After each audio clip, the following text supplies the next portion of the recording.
Hey guys, this is the Logitech Slim Folio Pro, and this is one of the best, oh my!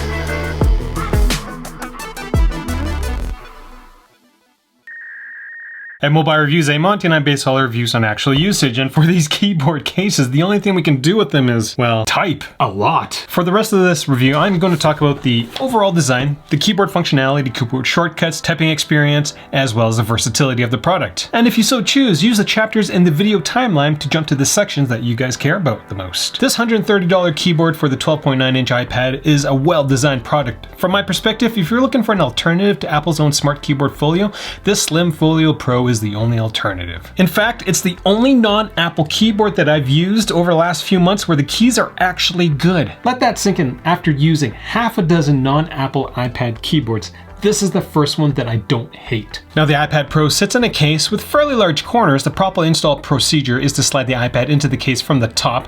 These corners are meant to go over the edge of the iPad, but won't half the time if you install it improperly. The iPad does feel secure in the case regardless if the tiny corners aren't folded over 100%. I will note that the top corners are actually thicker than the bottom ones to accommodate the thickness difference from the keyboard. The edge design may not be compatible with certain screen protectors, though I was able to use the Spigen Glaster Slim with this case, as well as the Moshi iVisor AG and the paper-like screen protector. The USB-C port is easily accessible since there is no case there, but the buttons are kind of tough to press. This top corner here is actually pretty thick. Now it's not too bad with the volume buttons because, well, you're pushing it against the table or whatever surface you got your iPad on, but with the power button, you kind of have to use two hands because you have to like sandwich it in order to press the power button, or you got to pinch the iPad and then push it, and you know, that looks really nice on video. Do you guys get worried when I do stuff like that? Now the case and the iPad feel quite flimsy during the transition period between opening the iPad and setting it up as a keyboard. The hinge holding the iPad and the keyboard together has a lot of give. Now using the iPad by itself is unwieldy in this Logitech keyboard case. Apple Smart Keyboard Folio folds over tightly, whereas the Slim Folio Go feels like you're trying to sandwich two things together all the time. The Apple Pencil has only one place to live in this entire setup and is held securely by this magnetic latch. Now this magnetic latch does do a good job of keeping everything together when you're not using the iPad, and won't shame you for not having an Apple Pencil, as the hinge on the latch just adjusts to whatever's not underneath the latch. If you're finding this video useful, consider getting your iPad keyboard through my Amazon links. Channel's not sponsored, video's not sponsored. I gotta feed Monty, I gotta feed myself, my kid, my wife, so you know, any help you guys can give me. Now the coolest thing about this case is the fact that the edge of the case of the iPad sits and attaches magnetically to the keyboard piece, and it makes for a very sturdy and stable platform to work from.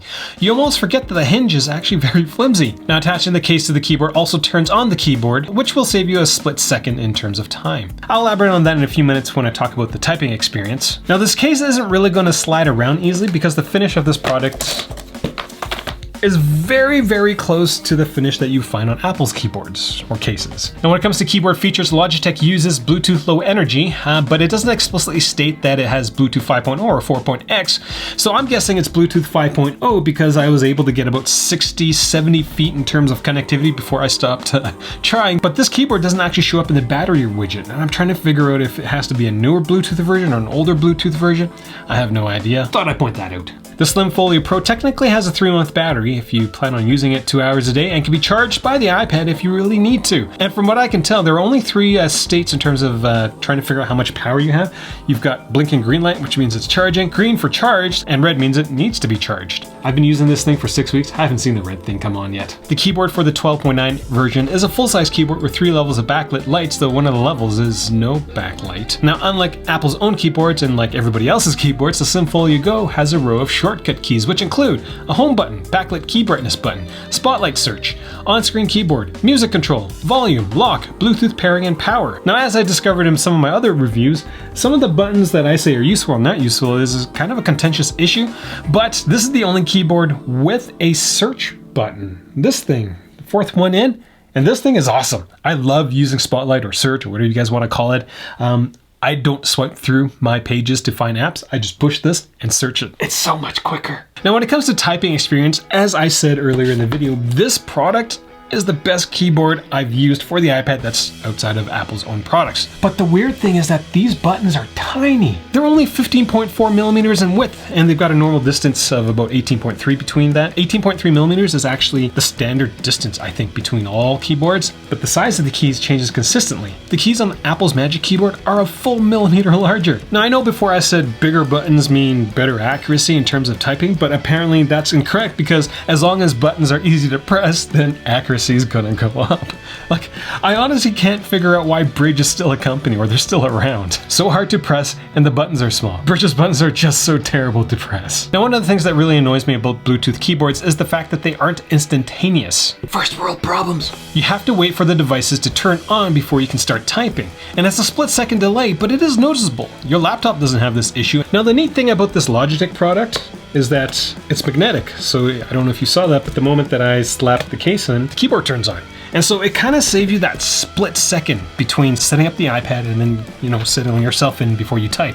You still have to pause for a split second, but it is way quicker than stuff from like Bridge or even from Zag. I know, Monty, it's a split second difference, but it is still very, very noticeable. And if you are curious, the trigger to turn the keyboard is around one specific place. It's not the whole thing, and can be activated using a normal magnet. Now, when it comes to extra versatility, there really isn't much. Unlike Zag's products, where you can kind of take it apart and use the iPad by itself with the keyboard, or the Bridge products and their infinite number of viewing angles, this Logitech Slim Folio Go is just a keyboard case for your iPad Pro. And that's not a bad thing, because it does that job exceptionally well.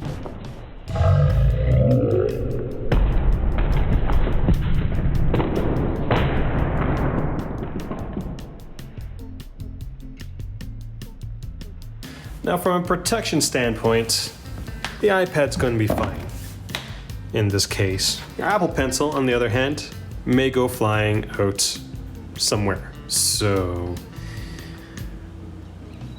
this magnetic latch is not great for drops, but this case, I have more confidence. Actually, this is the first keyboard case I've dropped, because I wouldn't drop a Bridge Pro in this, or I wouldn't drop a Bridge Pro like that.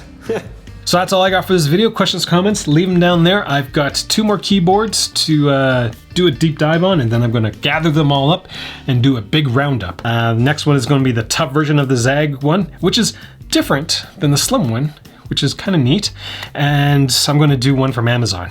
So that's kind of what I've got left for the keyboards for the iPad Pros. First time watching my videos, I do encourage you to click subscribe. This channel is unsponsored. These videos are unsponsored. I had to go out and buy this myself and use my own time to type a lot on this product to figure out if it's good or not. And again, very impressed with the typing experience. Click subscribe, first time watching my videos, hit the notification bell. That's kind of all I got. Thanks for watching. 4 minutes before my burrito comes.